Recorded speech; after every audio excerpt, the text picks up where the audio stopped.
मकर राशि वाले मित्रों, आपके लिए अगस्त का महीना कैसा रहेगा? यानी अगस्त का मासिक राशिफल इस वीडियो में बताने जा रहा हूं। अगर सार रूप में कहूं तो यह माह आपके लिए शुभ और कल्याण का प्रतीक है। कारण क्या है कि मंगल जो पिछले 1.5 महीने से नेगेटिव चल रहा था, 28 जुलाई के बाद वह नवम भाव में आया है, तो मंगल की नेगेटिविटी हो गई है समाप्त। लेकिन इस महीने में 17 तारीख के बाद सूर्य आपके अष्टम में ट्रांजिट करके थोड़ी दिक्कत या परेशानी आपको जरूर देने वाला है। लेकिन फिर भी मैं कहूंगा कि इस महीने कल्याण ही कल्याण होगा, अच्छे फलों की प्राप्ति होगी।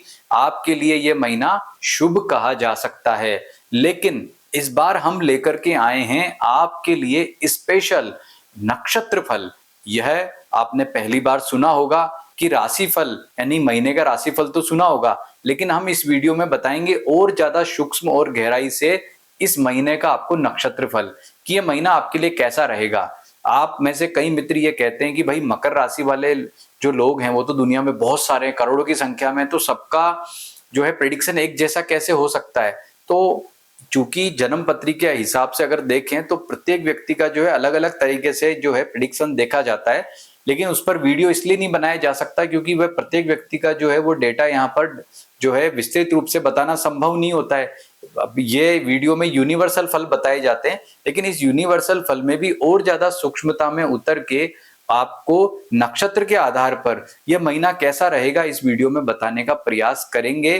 तो आपका जो जन्म नक्षत्र है वह आप पता करना चाहते हैं, जैसे मकर राशि में उत्तराषाढ़ा के 3 चरण, श्रवण के 4 चरण और धनिष्ठा के 2 चरण मिलकर के ये जो है मकर राशि बनती है। और जो अभिजित नक्षत्र आता है वो उत्तराषाढ़ा और श्रवण के अंदर मर्ज हो जाता है। तो ऐसी स्थिति में आपका ये जो तीनों नक्षत्र हैं, इन तीनों नक्षत्रों में आप में से जिसका जो नक्षत्र है उसके आधार पर यह मकर राशि और जो नक्षत्र होगा तो और सूक्ष्मता से आपको फलों की प्राप्ति कैसे होगी ये बताएंगे। और अगर आपको जन्म नक्षत्र नहीं पता है, कंफ्यूजन है, तो आप अपनी जन्म तारीख, जन्म समय, जन्म स्थान लिख करके इस वीडियो के कमेंट में लिख दें या फिर जो है हमें व्हाट्सअप कर दो, तो हम आपको आपका जन्म नक्षत्र क्या है ये बता देंगे, ताकि इस राशि फल को आप बहुत ज्यादा गहनता से स्पष्टता के साथ में समझ सकें। तो भाई ये राशि फल को समझने के लिए, क्योंकि मैं आपको इसमें कौन से दिन अच्छे कौन से बुरे हैं, क्या रेमेडी करनी चाहिए और आपको क्या उपाय करने चाहिए, सारी बातें बताने जा रहा हूं।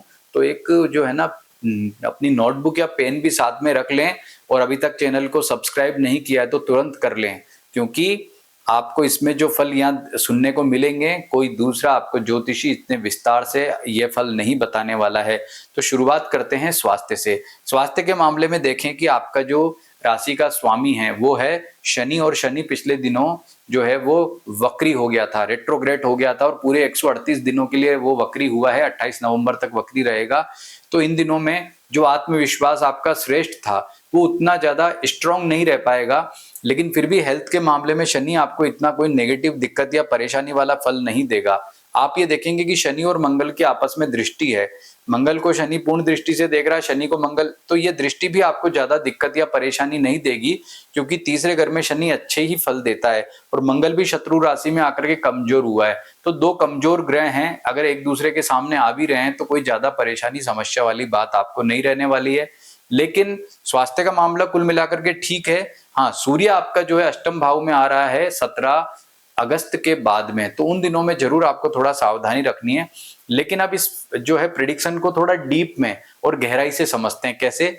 आपका देखिए उत्तराषाढ़ा यदि नक्षत्र है, श्रवण राशि है और उत्तराषाढ़ा नक्षत्र है, लास्ट के 3 चरणों में आपका जन्म हुआ है, तो आपका भरणी जो है वो कर्म नक्षत्र होगा और पूर्वा फाल्गुनी आपका आधान नक्षत्र होगा। यानी तीनों नक्षत्र मिलके ये जो है वो त्रिकोण रिलेशन बनाते हैं। यानी कि इन तीनों ही ग्रहों में यदि कोई पाप ग्रह ट्रांजिट करेगा तो आपके लिए बहुत दिक्कत परेशानी समस्या वाला रहेगा, और शुभ ग्रह ट्रांजिट करेगा तो बहुत शानदार फल होंगे। तो पाप ग्रह कौन से होते हैं? सूर्य, मंगल, शनि, राहु। और शुभ ग्रह कौन से होते हैं? चंद्रमा, बुध, गुरु और शुक्र। तो आपका अब जो है इसको यहाँ परखते हैं, लेकिन उससे पहले ये समझ लो कि श्रवण जो होता है उसका रोहिणी और हस्त के साथ ये कॉम्बिनेशन है। रोहिणी जो है कर्म नक्षत्र है, हस्त जो है आधान नक्षत्र है, धनिष्ठा का मृगशिरा कर्म नक्षत्र, चित्रा आधान नक्षत्र है। यानी कि ये कॉम्बिनेशन यहाँ पे बनता है। तो इसे सबसे पहले उत्तराषाढ़ा से समझने की कोशिश करते हैं। तो उत्तराषाढ़ा में वर्तमान में किसी ग्रह का ट्रांजिट नहीं है। भरणी में देखें तो भरणी में भी किसी ग्रह का ट्रांजिट नहीं है, और पूर्वा फाल्गुनी में देखें तो केतु जो है वो पूर्व फाल्गुनी नक्षत्र से ट्रांजिट कर रहा है और केतु आपके अष्टम में भी है, यानी केतु मचा रहा है हलचल। कौन से नक्षत्र वाले व्यक्तियों को? उत्तराषाढ़ा नक्षत्र वाले व्यक्तियों को। तो भाई जिन जिनका उत्तराषाढ़ा नक्षत्र है ना, वो ये बात नोट कर लें कि आपके लिए स्टमक पार्ट, हेल्थ, ये दिक्कत रहेगी। और नक्षत्र वालों को रहे ना रहे, आपको रहेगी।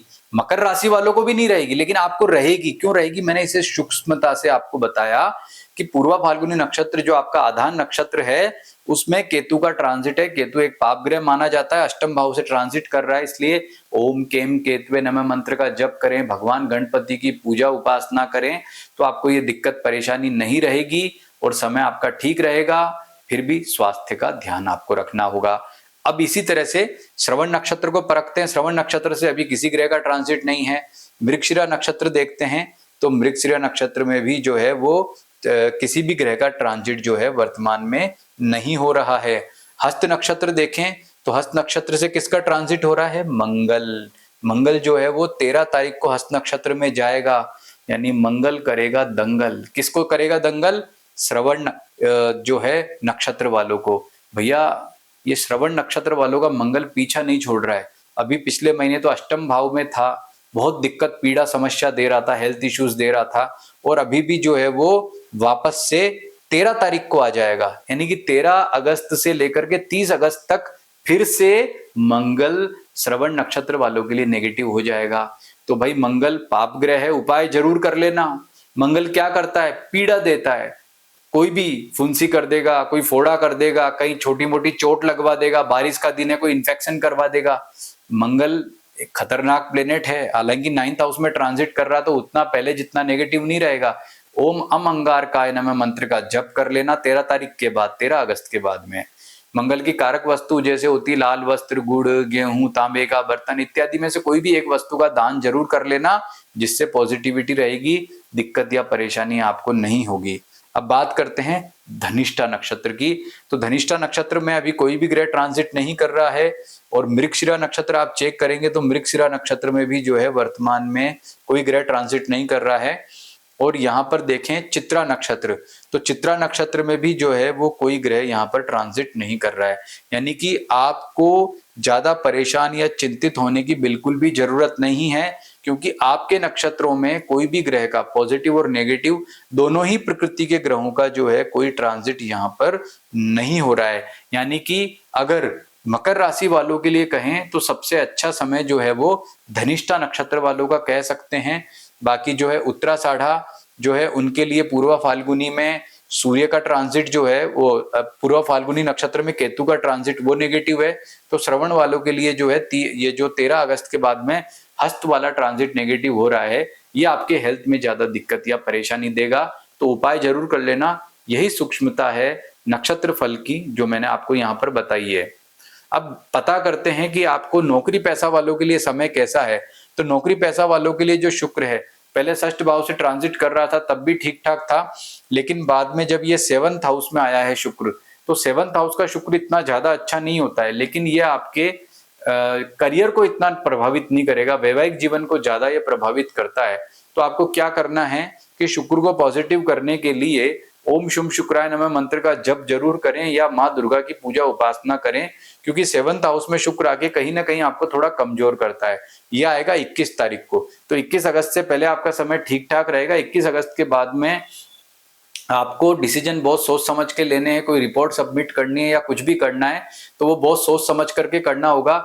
जल्दबाजी में करेंगे तो दिक्कत या परेशानी आपको रह सकती है। यानी कि नौकरी पैसा वालों के लिए समय जो है बहुत ज्यादा स्ट्रॉन्ग नहीं कह सकते, ठीक ठाक सा बना हुआ है, लेकिन कोई विशेष नुकसान परेशानियां भी यहाँ पर नहीं होगी। इस बात का ध्यान रखें। पॉजिटिविटी के लिए माँ दुर्गा की पूजा उपासना आपको करनी है।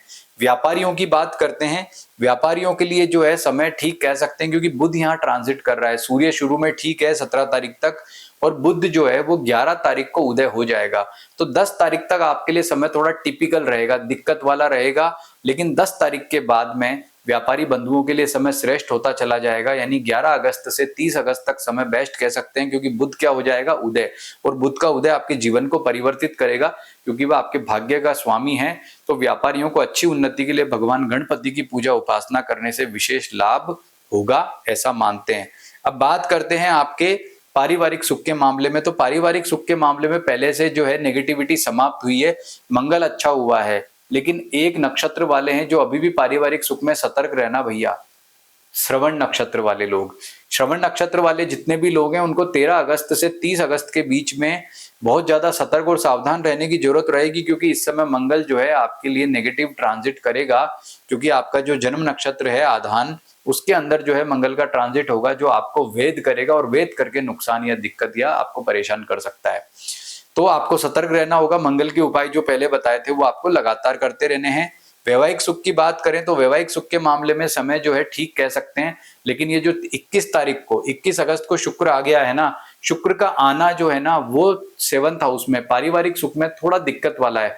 ये जीवन साथी के हेल्थ में इश्यू कर सकता है या कई मामलों में वैचारिक मतभेद भी कर देता है। तो आपको क्या करना है, शुक्र ग्रह जैसे ही ट्रांजिट करेगा उसके बाद में माँ दुर्गा की पूजा उपासना, शुक्र का जो उपाय है वो जरूर करना है, जिससे शुक्र आपको नेगेटिव फल प्रदान ना करे। और अपने जीवन साथी पर क्रोध नहीं करना है। लिव इन में रहते हैं या डिस्टेंस में रिलेशनशिप है तो भी आपको बहुत ज्यादा सतर्क सावधान रहने की जरूरत होगी। यानी कि लव लाइफ जो है वो 21 अगस्त के बाद थोड़ी ढुलमुल हो रही है, तो आपको सतर्क रहना होगा। अब मैंने आपको देखो यहाँ एक बात लिखी, शुभ और कल्याण। अब आप बोलोगे आप शुभ और कल्याण की बात क्यों नहीं कर रहे हैं, तो मैं करता हूं आपके शुभ और कल्याण की बात कि भाई भाग्य श्रेष्ठ है। भाग्य अच्छा होता है तो सब कुछ बेटर होता है। 11 तारीख के बाद में भाग्य का अच्छा फल मिलेगा। 30 तारीख तक ये श्रेष्ठ फल आपको मिलता रहेगा, जो आपके जीवन में उन्नति देगा, शत्रुओं को समाप्त करेगा और आपके लिए नई नई अपॉर्चुनिटीज को लेकर के आने वाला है। तो ये आपके लिए बेस्ट कह सकते हैं। आर्थिक मामलों में आपको अच्छे फलों की प्राप्ति होगी। कोई पुराना निवेश है तो उससे संबंधित आपको अच्छे लाभ की प्राप्ति होगी। और राहु यहाँ पर थोड़ी दिक्कत या परेशानी आपको दे रहा है, क्योंकि धन भाव में ट्रांजिट कर रहा है। तो उसकी नेगेटिविटी को कौन समाप्त कर रहा है, यहाँ पर बुध। यानी कि भगवान गणपति की आराधना करने से इस महीने आपको सबसे अच्छे शुभ और कल्याण वाले जो है फलों की प्राप्ति होगी। और आर्थिक रूप से आपका समय बहुत ही श्रेष्ठ अच्छा रहना मतलब रहेगा, अच्छे फलों की प्राप्ति होती रहेगी। स्टूडेंट्स की बात करें, विद्यार्थियों की, तो विद्यार्थियों के लिए जो है महीने की शुरुआत अच्छी हो रही है। आपका एकाग्रता का लेवल बेटर रहेगा, एजुकेशन आपकी ठीक रहेगी। अगर कोई कंपटीशन का एग्जाम से तो उनमें भी मामला अच्छा है। 21 तारीख के बाद शुक्र 7th में जाएगा तो थोड़ा डिस्ट्रैक्ट आप हो सकते हैं। तो उन दिनों में आपको माँ सरस्वती का पूजन करने से विशेष लाभ मिलेगा। यानी उन दिनों में आपको ज्यादा सतर्क या सावधान रहना होगा। तो पढ़ाई पे ज्यादा फोकस करें। और भाई जो उत्तराषाढ़ा नक्षत्र वाले बच्चे हैं ना, विद्यार्थी, उनको ज्यादा इस मामले में सतर्क रहना है। उसके बाद बात करते हैं आपके भाग्य की। तो भाग्य जो है, जैसा मैंने आपको बताया कि 11 अगस्त तक समय नॉर्मल है। 11 अगस्त से 30 अगस्त का स्पेशल यानी बहुत श्रेष्ठ रहेगा, अच्छे फलों की प्राप्ति होगी। धनिष्ठा नक्षत्र वालों के लिए सबसे श्रेष्ठ कहा जा सकता है। और रेमेडी की बात करें तो रेमेडी के तौर पर यहाँ पर 17 तारीख के बाद सूर्य नेगेटिव होगा, तो आपको ओम गृणी सूर्याय नमः मंत्र का जप करना है। सूर्य की कारक वस्तु जैसे कि लाल वस्त्र है, मसूर की दाल है, गुड़ है, गेहूं है, तांबे का बर्तन है, ये सूर्य की जो भी कारक वस्तु होती है 17 तारीख के बाद जो भी रविवार आता है तो उसका दान जरूर करें। इससे अनुकूलता रहेगी और कोई भी समस्या परेशानी आपको होगी तो वह दूर हो जाएगी। दूसरा, सूर्य जो है नेगेटिव परिवर्तन कर सकता है, वो भी अकस्मात, अचानक से समस्याएं आपके सामने आके खड़ी ना हो जाए, इसके लिए रेमेडी आपको जरूर करनी है। इसके अतिरिक्त रेमेडी के रूप में भगवान गणपति की आराधना आप जरूर करें, इससे बहुत लाभ मिलेगा, उत्तम आपका समय रहेगा। और इसके अतिरिक्त आपके लिए जो है वो भगवान गणपति के साथ ही माँ दुर्गा की पूजा उपासना करने से भी आपको एक बहुत बड़ी राहत मिलेगी, श्रेष्ठ फलों की प्राप्ति होगी। तो कुल मिलाकर के मकर राशि वाले व्यक्तियों के लिए कितनी ही उठापटक हो, फिर भी मैं ये कहूंगा कि भाई आपको शुभ और कल्याण वाले जो है फल इस महीने मिलने वाले हैं। और नक्षत्र के आधार पर जैसा हमने बताया है, तो केतु का उपाय जो है उत्तराषाढ़ा वालों को और मंगल का उपाय श्रवण नक्षत्र वालों को जरूर कर लेना चाहिए, जिससे ये पूरा महीना आपका श्रेष्ठ रहे। और अपना जन्म नक्षत्र को लेकर कंफ्यूजन है तो जैसा मैंने आपको बताया कि कमेंट में लिख दो या फिर जो है हमें व्हाट्सएप पर ये जानकारी ले लो। और हाँ, इस महीने 3 विशेष जो है पर्व आ रहे हैं, रक्षाबंधन है, गणेश चतुर्थी है और श्री कृष्ण जन्माष्टमी है। इन तीनों ही महापर्वों की आपको बहुत बहुत शुभकामनाएं देता हूं और आपके शुभ और मंगल की है कामना करता हूं। नमस्कार।